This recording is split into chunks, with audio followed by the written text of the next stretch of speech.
Bismillahirrahmanirrahim. Assalamualaikum warahmatullahi wabarakatuh. Alhamdulillah alladzi bi ni'matihi tatimmu shalihat. Walhamdulillah alladzi adzina lana bi dzikrih. Allahumma salli wa sallim wa zid wa barik wa an'im ala nabiyyina wa maulana Muhammad sallallahu alaihi wasallam wa ala alihi wa ashabihi wa man tabi'ahum bi ihsanin illa yaumiddin. Segala puji hanyalah milik Allah Subhanahu wa taala.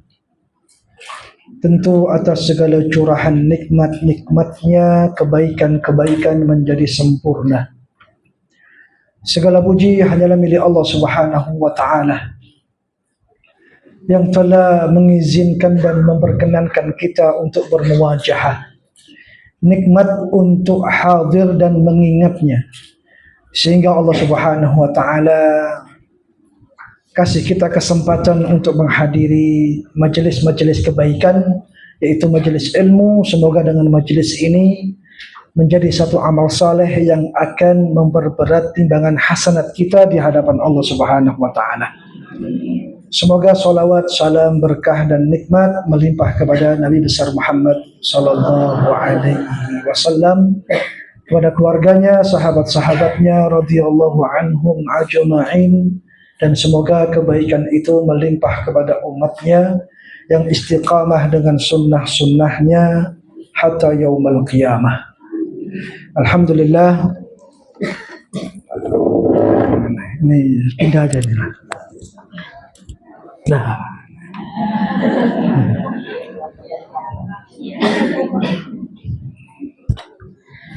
Alhamdulillah. Nah. Ini kan bisa lihat saya ya. Mengganggu pandangan. Alhamdulillah. Nikmat ini sungguh sempurna. Waktu terus berjalan, umur bertambah, kita semakin diuji oleh Allah dengan kedewasaan kita selaku hambanya, menuntut diri untuk mengikuti perintah, istiqamah di jalan apa yang telah diajarkan oleh Allah dan Rasulnya. Sungguh sempurna nikmat yang telah kita manfaatkan, sempurna nikmat yang telah kita dapatkan. Ketika nikmat itu datang, tidak ada doa selain doa yang diajarkan oleh Rasulullah. Alhamdulillahilladzi bi ni'matihi tatimmus shalihat. Alhamdulillahilladzi bi ni'matihi tatimmus shalihat.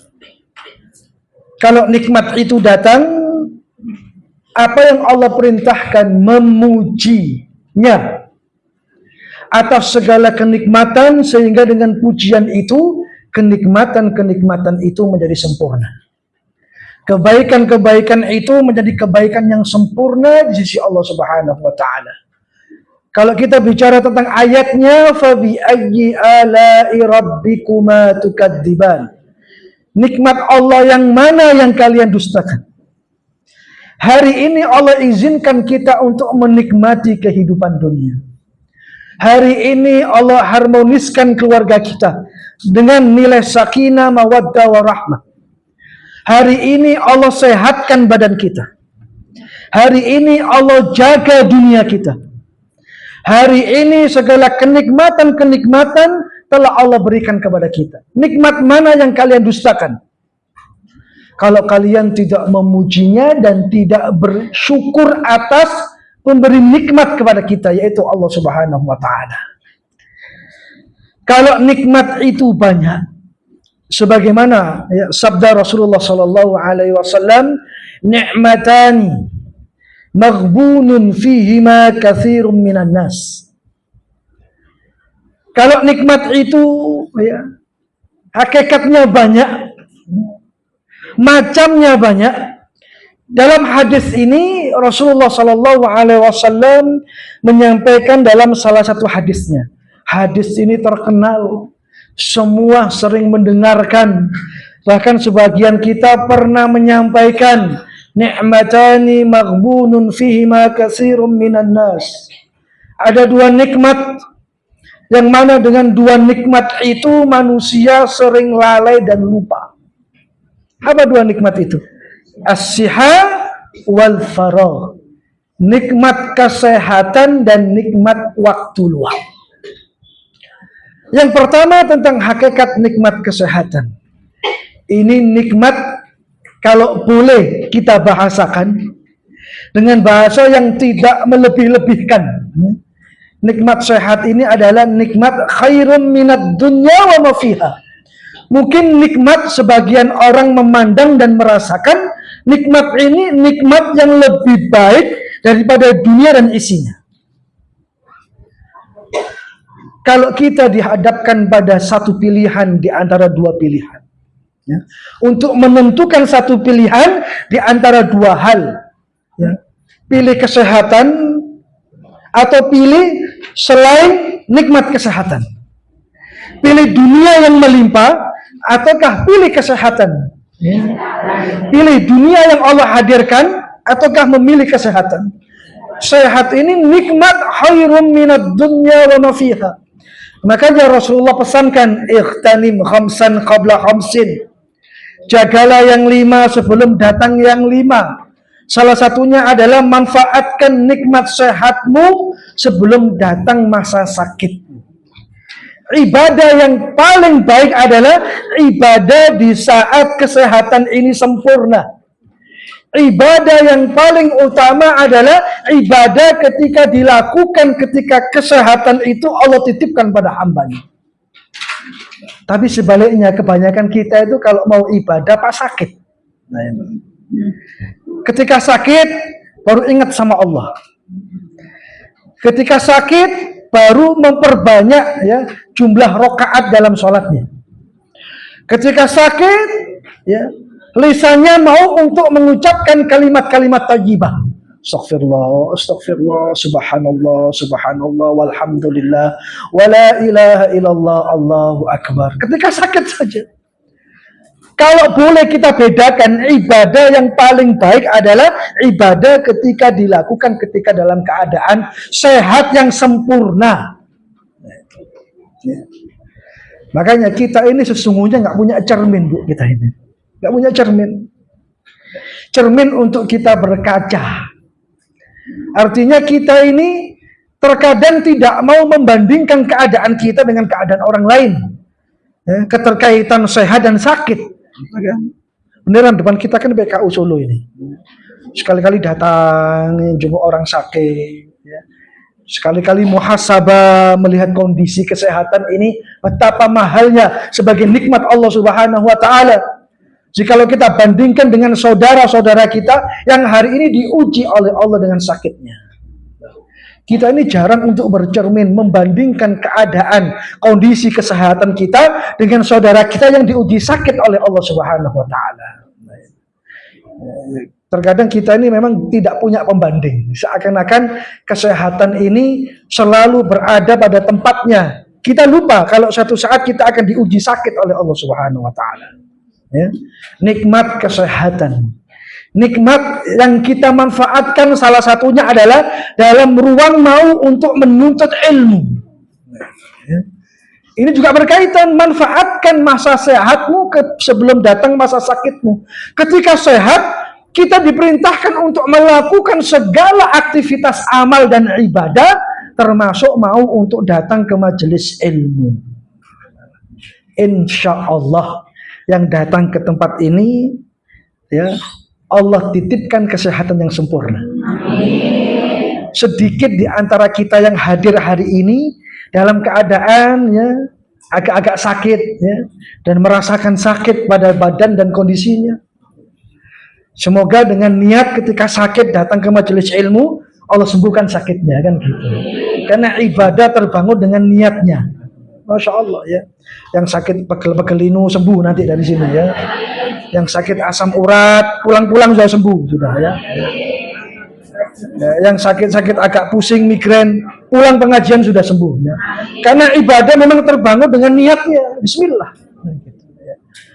Makanya kalau datang sehat, manfaatkan untuk ibadah. Termasuk waktu-waktu itu tidak terbuang selain mendengarkan Al-Quran dan As-Sunnah. Itu yang pertama. Yang kedua, al-faragh. Nikmat waktu luang. Satu hari, satu kali 24 jam. Tidak ada jaminan kita melihat kondisi tentang kondisi akhirat kita. Satu kali 24 jam, tidak ada jaminan kita mau ngapain nih tentang akhirat kita. Satu kali 24 jam gak ada jaminan kita memperhatikan keadaan akhirat kita. Malah sebaliknya, satu kali 24 jam kadang-kadang kita dalam tahap belajar memproses diri ini, saya panjenengan bagaimana mau untuk membagi waktu dengan intensitas yang banyak. Waktu ini memang untuk ibadah, untuk Allah Subhanahu wa taala.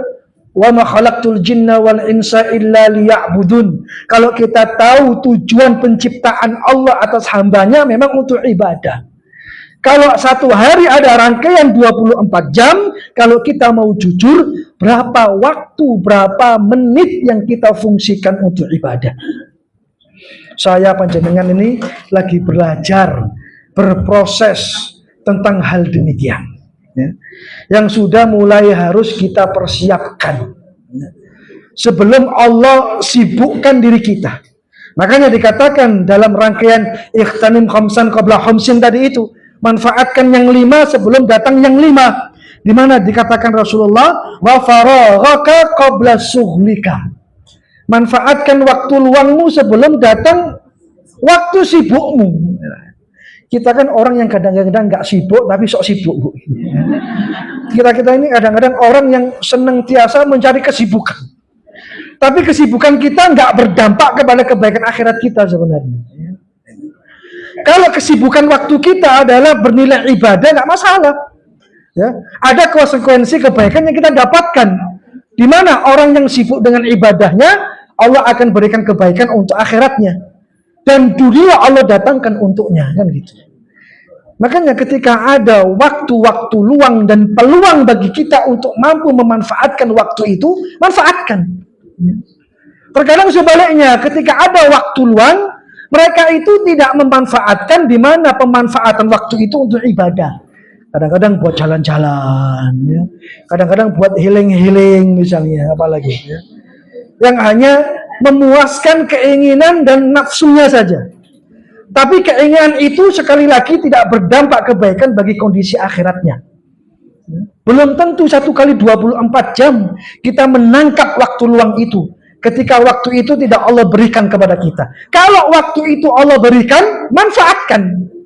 Tidak ada kesibukan yang lain yang selain menyibukkan hati kita, kecuali ketika waktu itu datang, kita manfaatkan untuk mendekatkan diri kepada Allah Subhanahu wa ta'ala.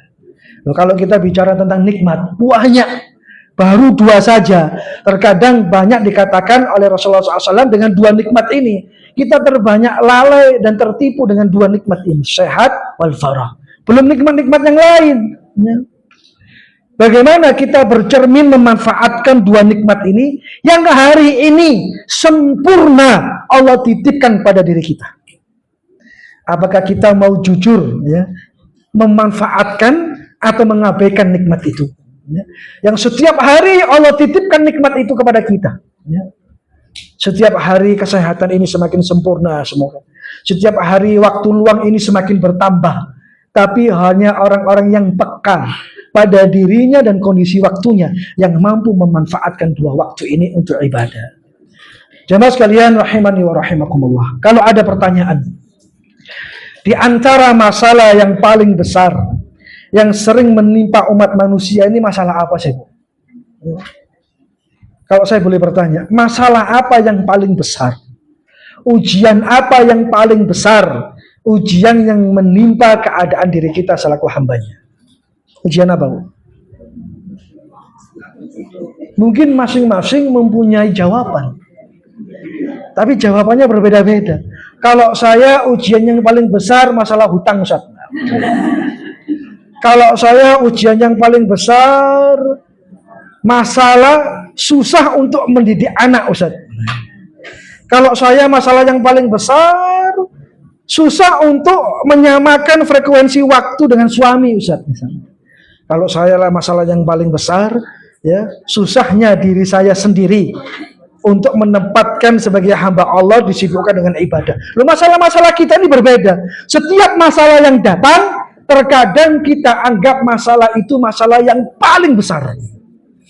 Ternyata Islam telah memberikan standar.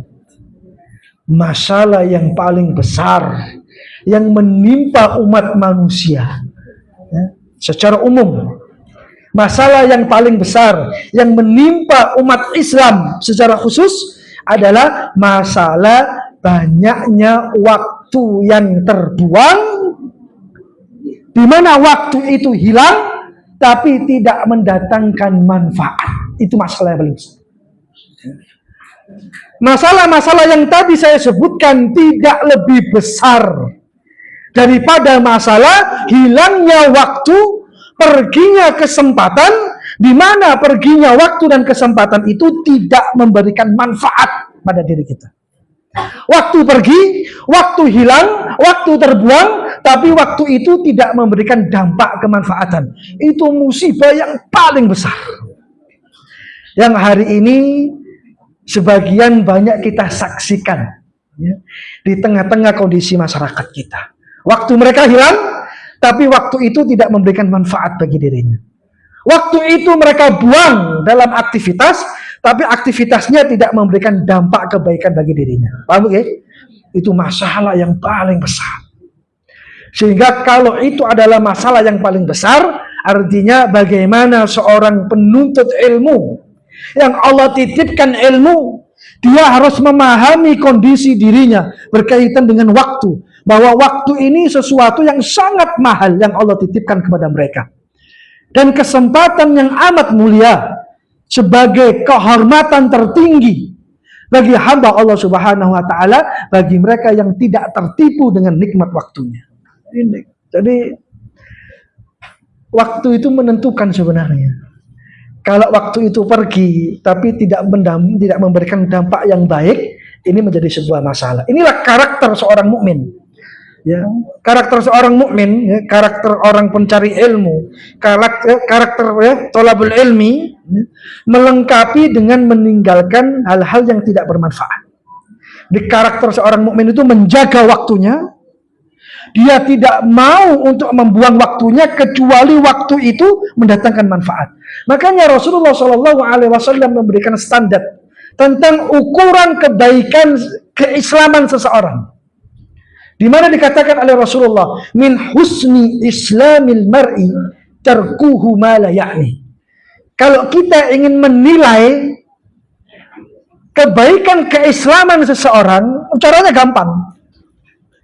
Di mana telah disampaikan Rasulullah SAW, min husni islamil mar'i, sebaik-baik keislaman seseorang ukurannya adalah kalau dia mampu meninggalkan perbuatan yang sia-sia. Sebaliknya, selama mereka disibukkan dengan hal-hal yang tidak bermanfaat, hal-hal yang mendatangkan kesia-siaan, cukup untuk dinilai sebagai kualitas keislaman atau agamanya.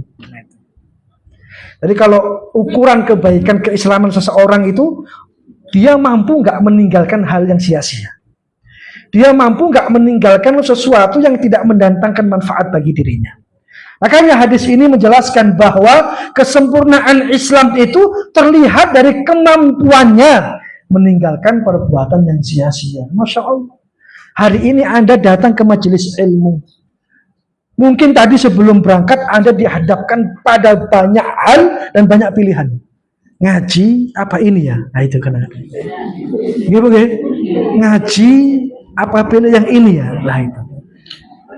Kadang-kadang hati kita galau juga untuk menentukan pilihan itu. Ya. Kalau saya ngaji, dampak kerugiannya yang ini ada. Ya. Kalau saya ngaji, dampak yang tidak saya dapatkan dari yang ini ada. Nah, kadang-kadang kita bimbang, dihadapkan pada dua hal. Ya. Bagaimana dengan dua hal itu kita dituntut untuk menentukan satu di antara dua hal itu, yang mana yang satu ini punya kecenderungan untuk memberikan manfaat bagi keislaman kita. Bismillah. Saya yakin kalau saya ngaji, Allah tidak akan menelantarkan diri saya dan dunia saya. Bismillah, gitu ya. Kalau saya ngaji, Allah akan kasih lebih kebutuhan saya dengan dunia saya. Bismillah. Kalau saya ngaji, tidak ada ya hilangnya waktu ya lillahi ta'ala, dan kesempurnaan itu akan Allah datangkan pada diri saya. Makanya urusan akhirat itu nomor 1, urusan dunia nomor 2 ya. Kalau orang tersibukkan dengan urusan akhiratnya, insya Allah sejauh mana dia berinteraksi dengan dunia, dunia akan Allah datangkan pada dirinya. Insya Allah kan seperti itu. Terkadang orang tidak bisa menentukan pilihan yang tepat, di mana pilihan itu bisa mendatangkan kebaikan bagi agamanya. Terus rela gak ngaji lah, nanti ngajinya minggu depan aja, saya rapel 2 kali.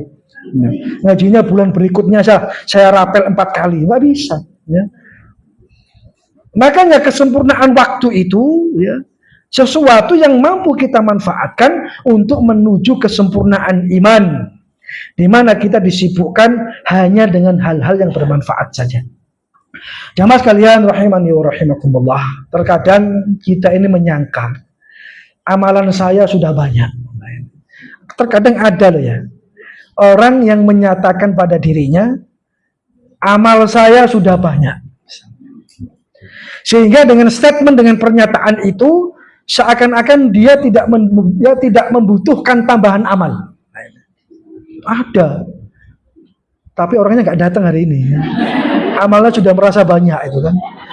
Ada orang yang merasa amalnya sudah banyak. Kalau ada orang yang meyakinkan dirinya dengan pertanyaan seperti itu, gampang ya, ajukan pertanyaan pada dirinya.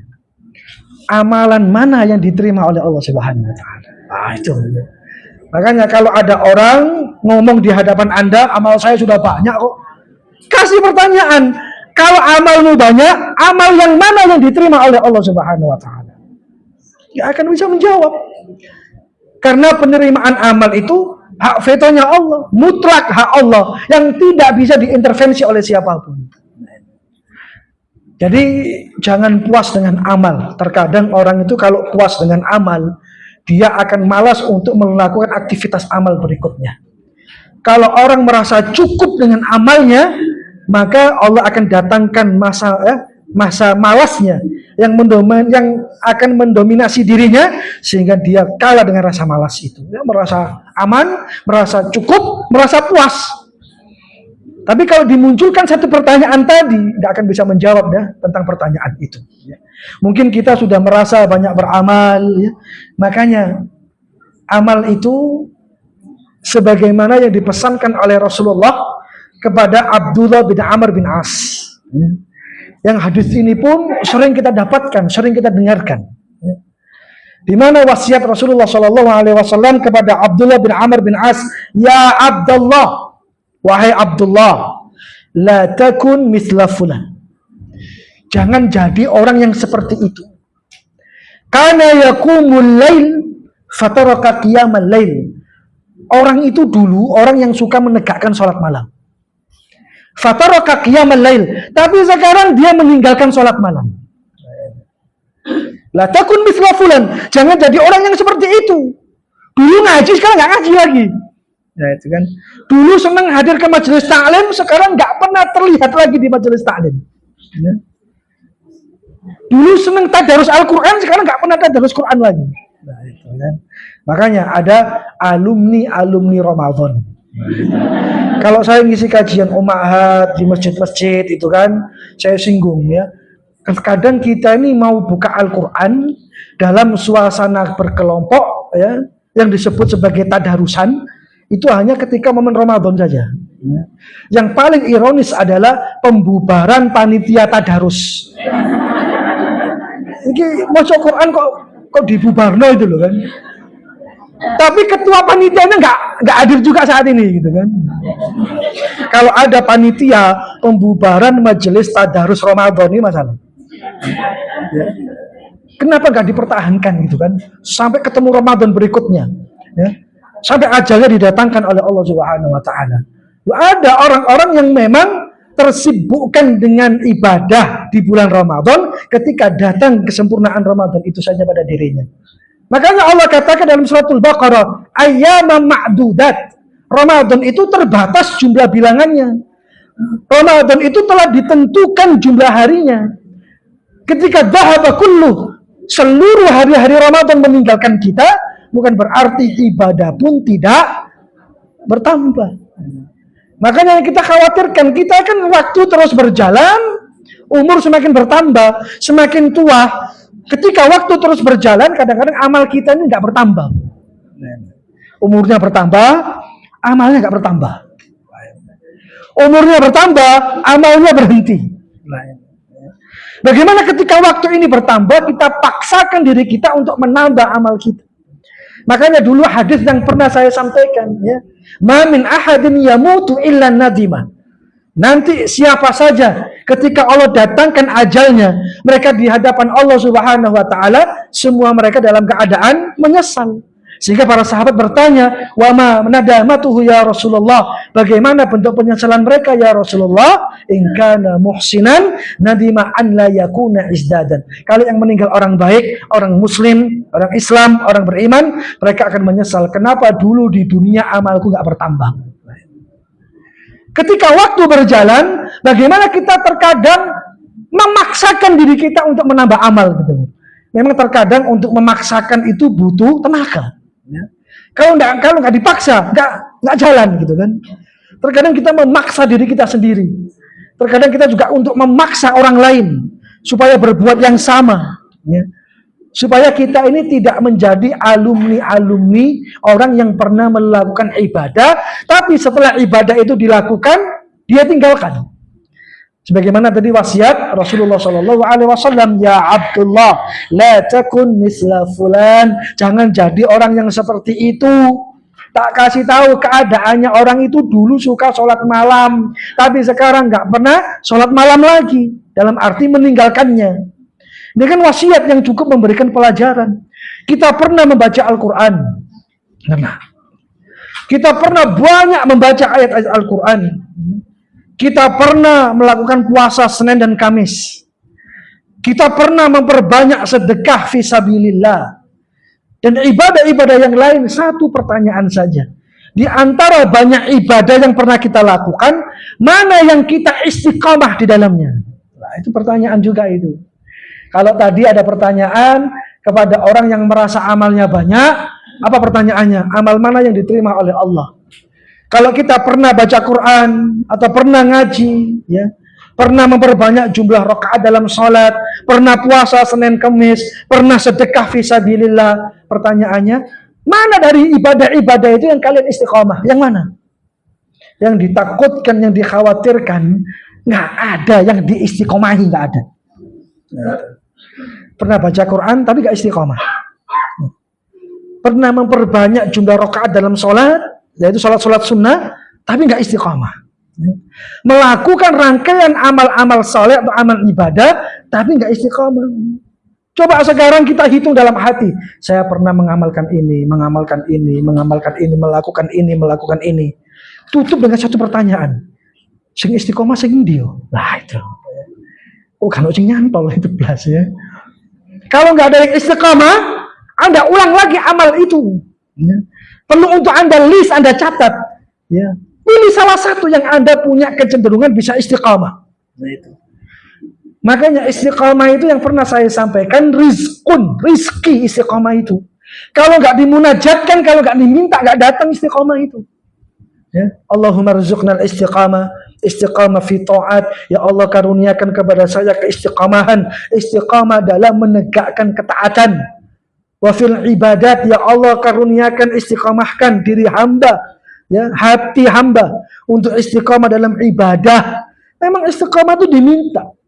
Yang bisa memancing datangnya istiqamah itu doa. Kalau nggak dimunajatkan nggak datang istiqamah itu.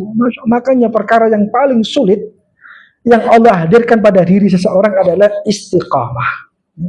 Dengan sekian banyak amal itu, mana amal yang bisa kita jaga selama bertahun-tahun? Pengajian itu sudah berapa tahun? Pengajian sudah berapa tahun, Bu? Berapa tahun? Bertahun-tahun. 10 tahun lah ya. 5 tahun. Oh, terlalu lama. 5 tahun. Siapa yang istiqomah, yang nggak pernah absen selama 5 tahun? Ya kalau absen 1 kali, dua kali biasalah gitu. Siapa yang 5 tahun nggak pernah absen? Nah itu yang istiqomah. Kita ini tidak tahu amalan mana yang bisa menyelamatkan kita di hadapan Allah. Nggak tahu kita ini. Amalan mana yang bisa kita andalkan, di mana amalan itu mendatangkan kebaikan bagi akhirat kita. Makanya orang-orang salafus saleh ini, Bu, mereka punya kekhususan dan keistimewaan amal mereka itu. Mereka itu mengunci satu amal, di mana amal itu akan menjadi amal yang bisa mereka banggakan di hadapan Allah. Ada di antara mereka yang punya amalan ibadah yang menonjol di antara yang lain. Ada yang sholat malamnya terjaga, yang mana ketika sholat malam itu pada masanya gak ada orang yang bisa menyaingi sholat malamnya, itu ada. Ada orang yang kuat dengan sedekahnya. Pada masa orang-orang yang hidup pada masanya, tidak ada yang bisa mengalahkan keistiqomahan dia dalam sedekah. Itu orang-orang salafus saleh seperti itu. Mengunci satu amal, di mana amal itu dia istiqomahi, dan amal itu dengan harapan menjadi amal yang mereka banggakan nanti di hadapan Allah. Kita ini amal yake, gak iso istiqomah, gak ada dibanggakan di hadapan Allah nanti, itu kan. Kalau Anda mampu mengistiqomahi saja baca Al-Quran, kalau Anda niatkan, ya Rabbi, ya Allah, jadikan amalan ini amalan yang pantas saya banggakan ketika di hadapan-Mu, ya Rabbi. Hanya dengan membaca Al-Quran. Anda tahu nggak Bilal bin Rabah? Bilal bin Rabah itu terompahnya pernah disaksikan Rasulullah ketika di surga dalam peristiwa Isra wal Mi'raj. Itu terompahnya. Barangnya sik mlebu surga sak durunge wonge. Itu Bilal bin Rabah. Pertanyaannya, apa yang menyebabkan terompahnya Bilal masuk surga terlebih dahulu? Apa yang menyebabkan? Apakah dia pernah disiksa di Mekah oleh Umayyah bin Khalaf untuk dipaksa murtad, ya, kembali kepada Latta wal Uzza, sehingga batu diletakkan di perutnya di padang pasir yang panas, ya, bila hanya bisa mengatakan ahad, ahad. Apakah itu yang menyebabkan terompahnya masuk surga? Sepele. Ketika Rasulullah penasaran, dalam rangkaian Isra Mi'raj telah selesai, Rasulullah bertanya kepada Bilal, ya Bilal, aku ceritakan pada dirimu kabar gembira. Sungguh aku telah melihat terompahmu di surga. Amalan apa yang engkau lakukan, wahai Bilal? Apa jawaban Bilal? Ya Rasulullah, tidaklah merupakan beban amal bagi saya.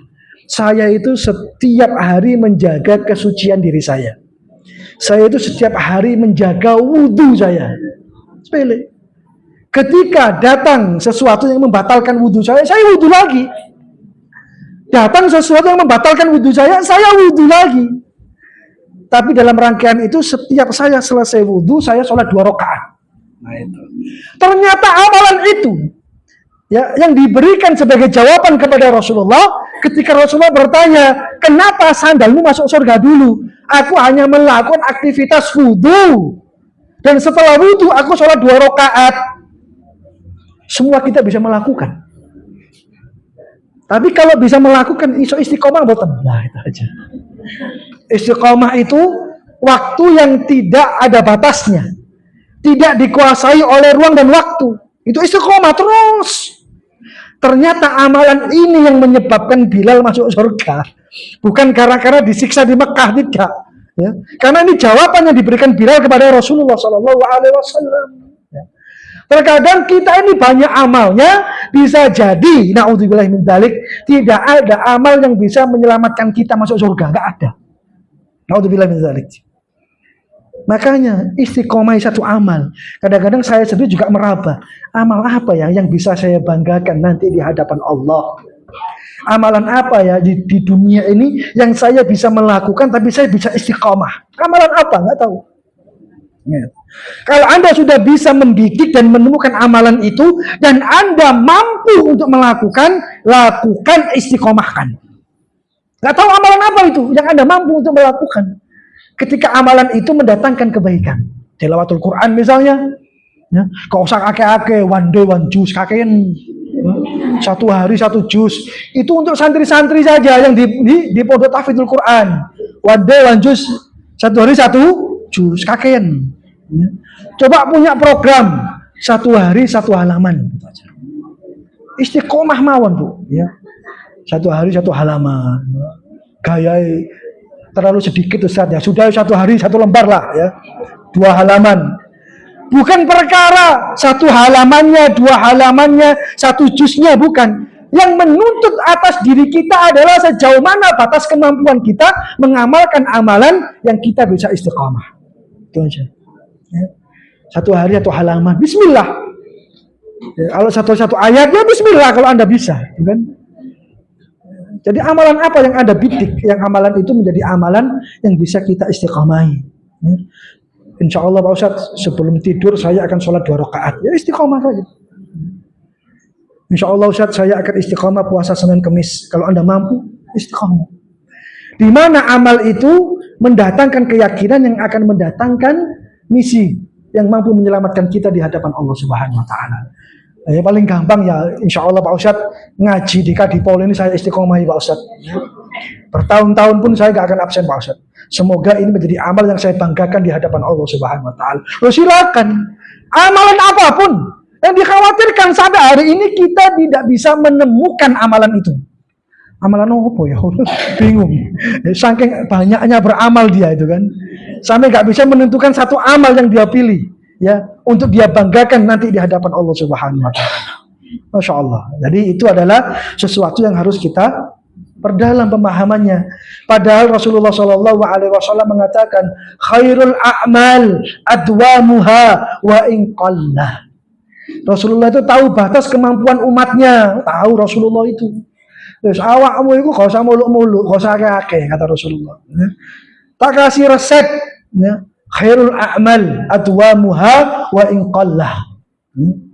Sebaik-baik amal adalah yang sedikit tapi istiqomah kata Rasulullah. Ini kebaikannya sampai di hadapan Allah Subhanahu Wa Taala. Wes awakmu iku standarte ngamalo titik tapi istiqomah. Tapi kalau Anda mampu melakukan yang banyak tapi istiqomah, itu jauh lebih baik. Tapi kita ukur batas kemampuan kita. Ketika kita sudah mendapatkan jaminan sebaik-baik amal yang sedikit tapi istiqamah, terkadang hati kita ini masih terbujuk dan tertipu, ingin melakukan yang banyak tapi nggak bisa istiqamah. Nah ini seperti Anda sakit saja. Saya kasih contoh. Kalau Anda sakit, Anda pergi kemana? Ke dokter, menceritakan tentang sakit Anda, sehingga dokter mencatat ya, dan menyimpulkan bahwa Anda sakit ini. Sehingga dengan ilmunya dokter memberikan obat dan resepnya.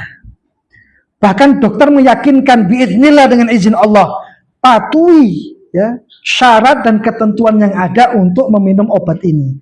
Ingat, pantangannya ini, pantangannya ini, pantangannya ini.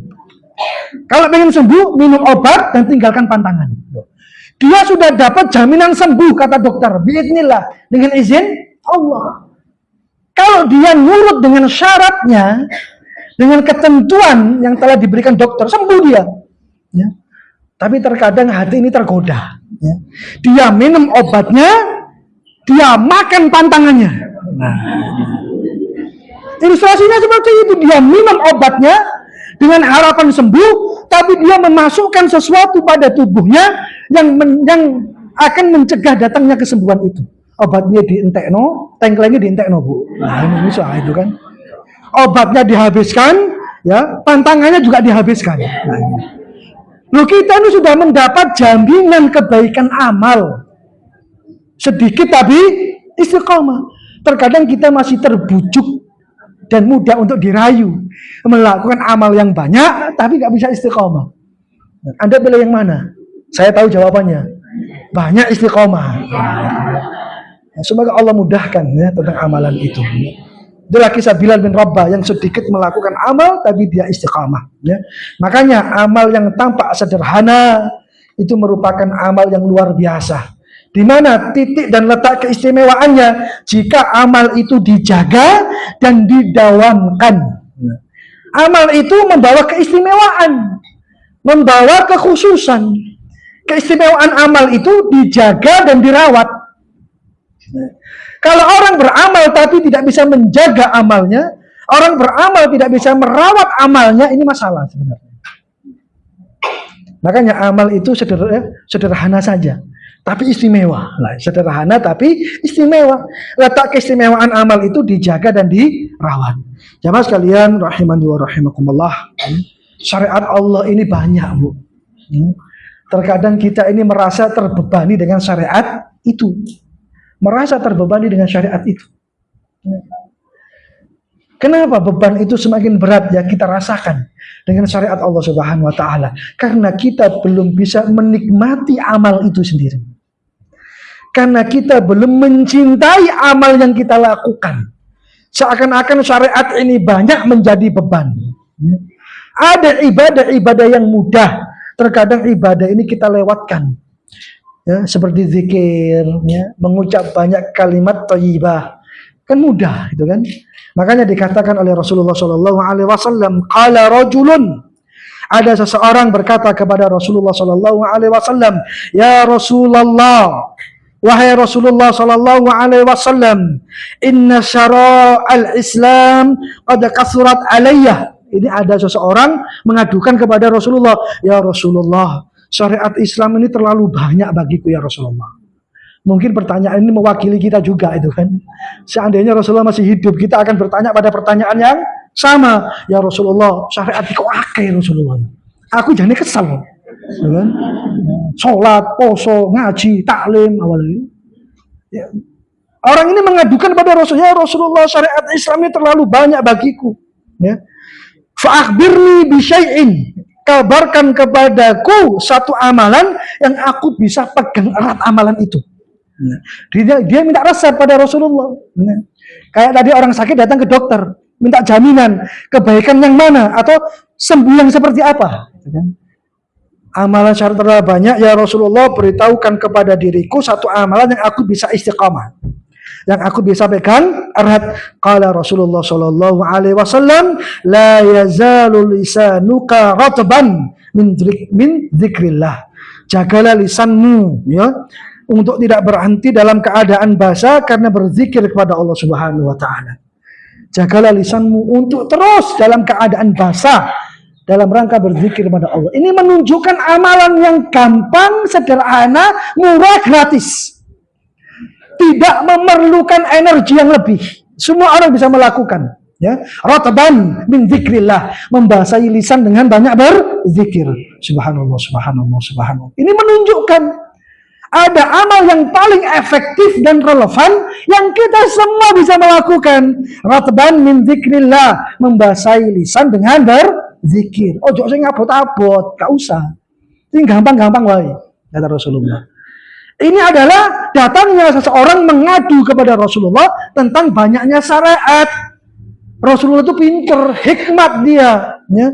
Dia tidak memberi amalan yang besar. Oh, kamu harus berjihad fisabilillah dengan hartamu, dengan nyawamu. Wah, enggak, kaboten lah soal jihad.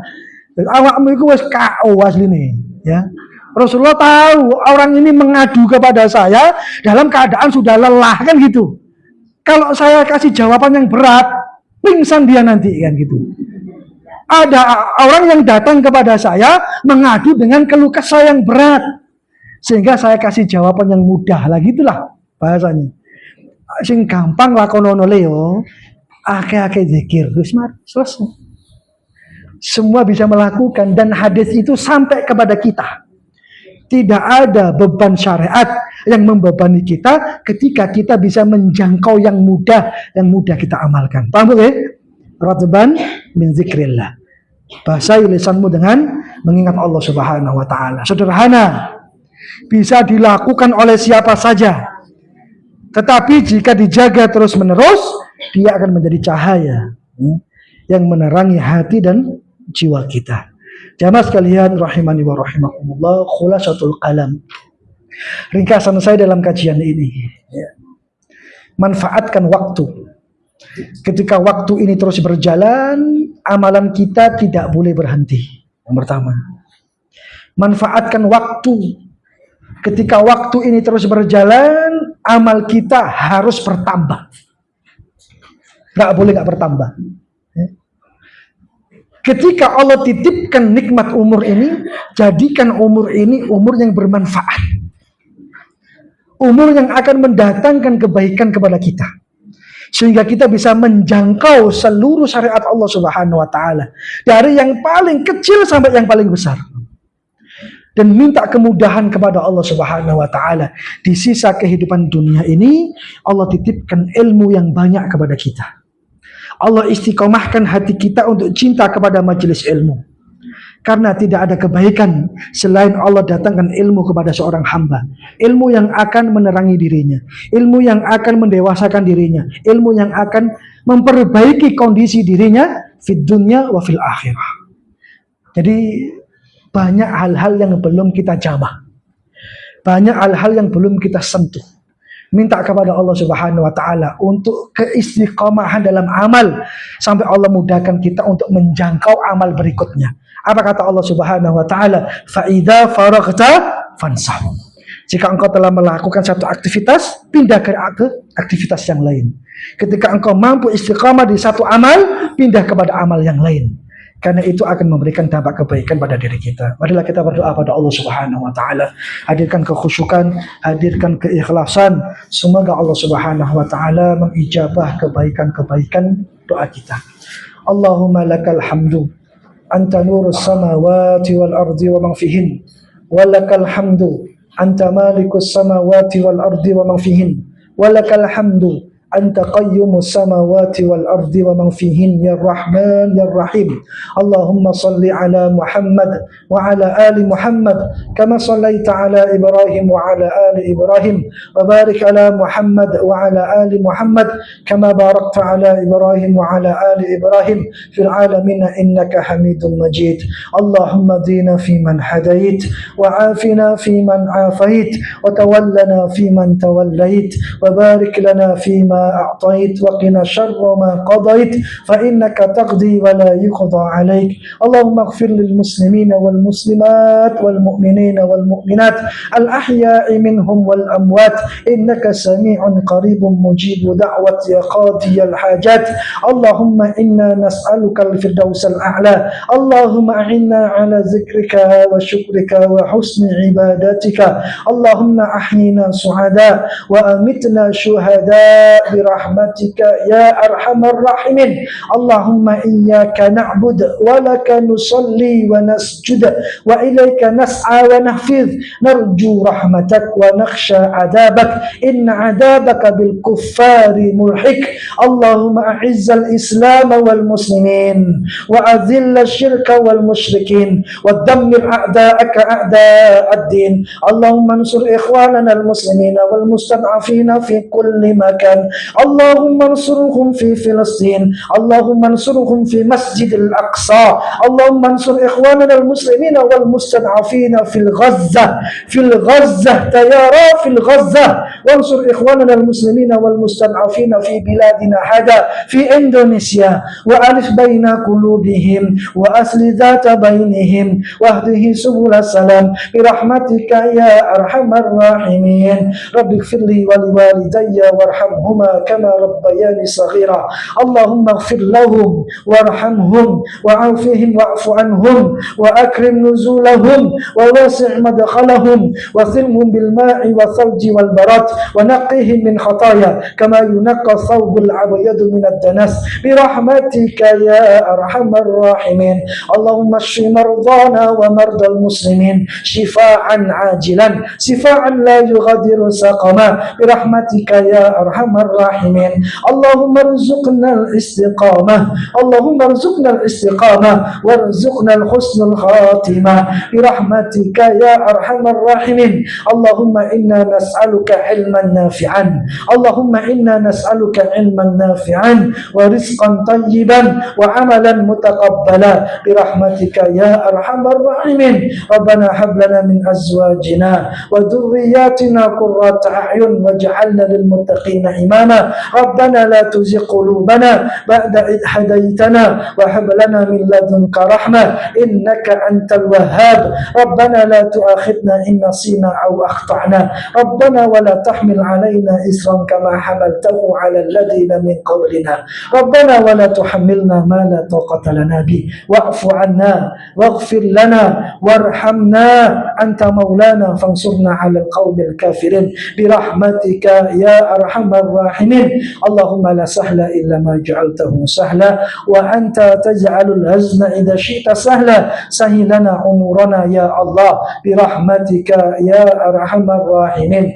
ربنا آتنا في الدنيا حسنة وفي الآخرة حسنة وقنا عذاب النار وصلى الله على نبينا محمد وعلى آله وصحبه وسلم والحمد لله رب العالمين سبحانك اللهم ربنا بحمدك أشهد أن لا إله إلا أنت أستغفرك وأتوب إليك السلام عليكم ورحمة الله وبركاته.